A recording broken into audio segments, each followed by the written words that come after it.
yeroo ati jettu haga siigeettu yeroo amma jirtu tanarratti hojjedhu. Namoota hedduun baay'isaa yeroo eegatan yeroon tiyya hin geenne sababa kanaafu amma tanan deemu yeroon tiyya hin geenne sababa kanaafu waan kana tolchine kaleen jireenya keetiin jijjiiru kalee waa ifii guuratee dabaleera adhitun ammoo haara adhi waa adhaa qabatee dhufeera adhi haaraa fi guuratee dhufeera adhaa tanarratti jiraatu malee kalee jireenya kee balleessu irratti irra deddeebiisi jireenya keetii fi waan tokko bu'aa fiduu hin danda'u adhaaf bor tokko waan hin ta'inii fi adhara teettee bor murteessuu hin dandeettu boru yaaduu dandeetta bor keetii waan hin ta'inii wanni kalee keessa dabarre wanni fayyadannoo jiraatte irraa fudhannee faayidaa haa oolfannu garuu wanni adhaa tana jireenya keenya keessatti wanni jijjiiru tokko illee hin jiraanne kalee ta'een achumatti haa dhiinyu.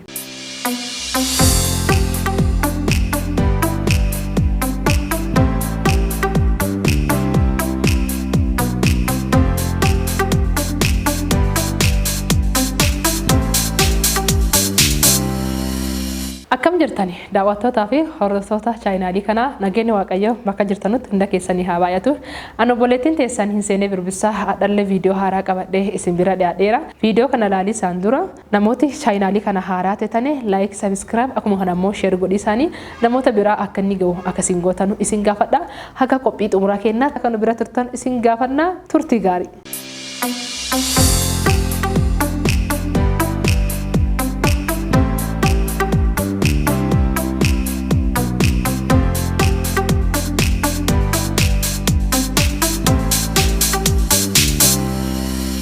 Ayyan daawwattoota keenya mata dureen guyyaa hadhaa isinii qabadhee dhufe yeroo ati jettu haga siigeettu yeroo amma jirtu tanarratti hojjedhu ka'edha. Namoota hedduun baay'isaa yeroo eegatan yeroon tiyya hin geenne sababa kanaafu amma tanan deemu yeroon tiyya hin geenne sababa kanaafu waan kana tolchine yeroon barrii dhadhaa'ee dhufee ka'ee angeera jedhee sittiin seenu yeroo odoo hojjetaa jirtu odoo tolchuu jirtu tolcha keessaa gocha keessatti itti fullaata malee yeroon barrii dhadhaa'ee obboleessa kiyya angeera yikoottu baay'eeti akkana ta'e obboleetti ta'e angeera yikoottu baay'eeti akkana ta'e. Nuun jedhu yeroo odoo hojjettuuti yeroo ta'e keessatti ilaalta wanni ati ta'u boru ta'uu barbaaddu bartinu adha waan sirraa gaafatu waa hedduu waan qabuuf isa sanii fudhatan hojjettiisi si barbaachisiisa.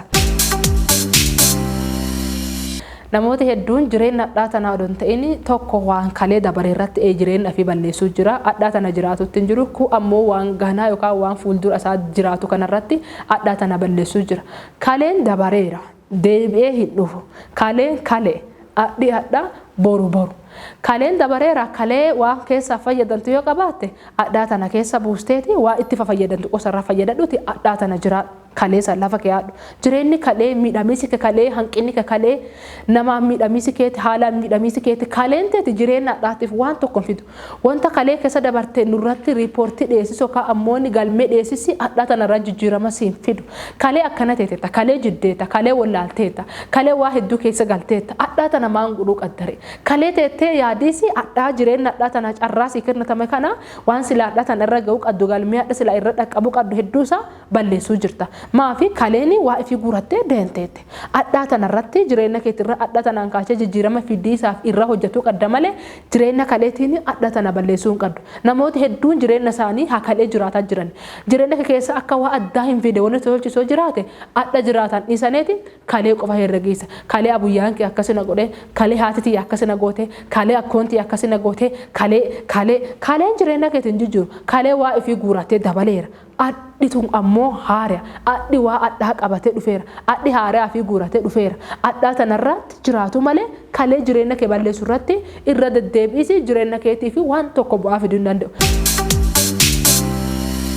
Namoota lammaffaa ammoo jireenya boruu irratti boru akkana waan ta'uufi boru akkana godhuufi boru ijoollee tiyyaa fi boru jireenya kiyyaa fi boru isa haga dhaqqabdu hadhaa tana jiraadhu borullee waa ifii dandeetti qaddi boru ifiitiif haa dhiphatu jedhe gooftaan keenya Yesuus Kiristoos boru ifiifii haa dhiphatu jedhe boruun sun haga dhuttu hadhaa tana jiraadhu kaleen dabarteetti hadhaan dhuttu boru ganaa itti deenta haga barii isaa itti deentu hadhaa tana waa hojjetuu qaddu hadhaa kana waan godhuu qaddu irratti xiyyeeffannaa godhe maaf jennaani boru adha ta'a adhi ammoo kalee ta'a adhi ati jiraate kun gara boruu deebi'a boru ati jettu su ammoo gara deebi'a jireenyi akkuma qixxaa waan gara gaggalaa deemuu fi jireenya gara gaggalu kana keessatti illee yaada jijjiiruun gara gaggalaa akka teekinooloojii akka biyyittiitti waliin deemu malee kaleen teeti adhaa tanaaf waan qaddu boruuti ammoo hagatti geettu ha boruullee wanni jiraattu hin jira sirriidha manuu boruu eebbifamiisaa fi boruu waan gaarii dhaqqabiisaa fi waa hedduu hin goona garuu jireenya keenya keessa haga yoomii boru dannuu dhumi keenya boolla keessatti ta'ee hafeera namoota hedduu boru dadhanuu jireenyi isaanii boollarraa dhumateera. Adda jiraadhu bareetti dhaqadda.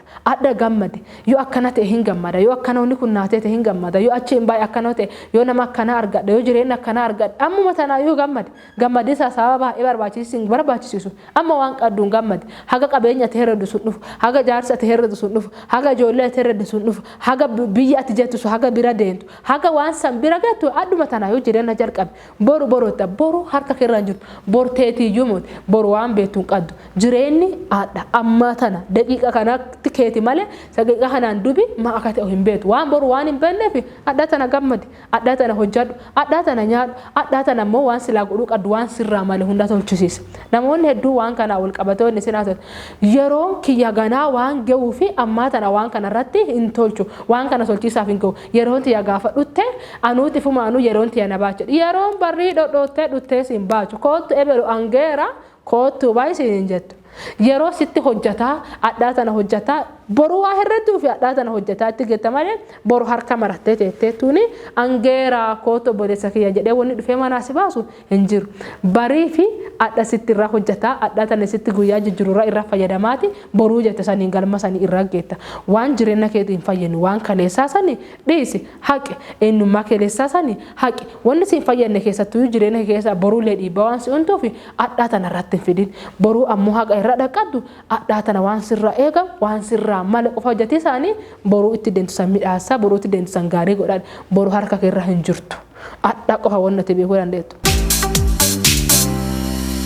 Addaaf bor tokko waan hin ta'iniif addarra teettee bor murteessuu hin dandeettu boru yaaduu dandeetta bor keeti waan hin ta'iniif fakkeenya addaaf bor jedhu kana keessatti mudannoo ijoollee waliin turre keessaati namni tokko mudannoo wayinu himaaruu dhageeti mudannoo kana keessaa waa akkasii dhagee mucaan saaba miidhamiisa kufiisaan takaate gurraan hin dhaga'u saab inni gurraan dhaga'uu dhabee fi hanqinna inni gurraan dhaga'uu dhabeef kana doktarichi beekeeru tokko akkana waggaa 7 duuba kootu waggaa 7 duuba furmaati kun hin jira qorsa sa'anattuu si kenna waggaa 7 duuba haga waggaa 7 akka kana itti fuufsa jedhee mucaa kan geggeesse mucaan kun waggaan 7ffaan kun geeruuni yoo inni gara doktarichaa deemu doktarichi lubbuun hin turre. Borurraa murteessuu hin dandeenyu. Adda tana jiraata borurraa murteessuu hin dandeenyu. Boru yaaduu dandeenya malee boru maanta akka ta'u hin beeku.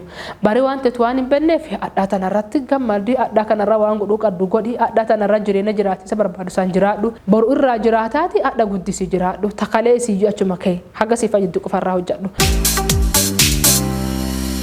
Walumaa galatti wanni kalee keessa dabarre wanni fayyadannoo jiraatte irraa fudhannee faayidaa haa oolfannu. Garuu wanni adda tana jireenya keenya keessatti wanni jijjiiru tokkollee yoo jiraanne kalee ta'een achumatti haa dhiinyu. Kaleessa dabareera wanni kalee waa ifii guuratee dabareera. Boru dhufee hin jiru boru wanni inni qabatee dhufu hin beeknu. Haga waa inni qabatee dhufu haga dhunnee simannu qati addaa dhutteetu tana simanneeti adda tana gammadaan adda tana walii galteen adda kana dandeettiin adda kana jabinnaan haa jiran. Video biraa qabadhee haga isin bira dhiyaadhutti video kana like subscribe share namoota biraatti akka godhiisaan cinaa ejjatan isin gaafadha turtii gaarii.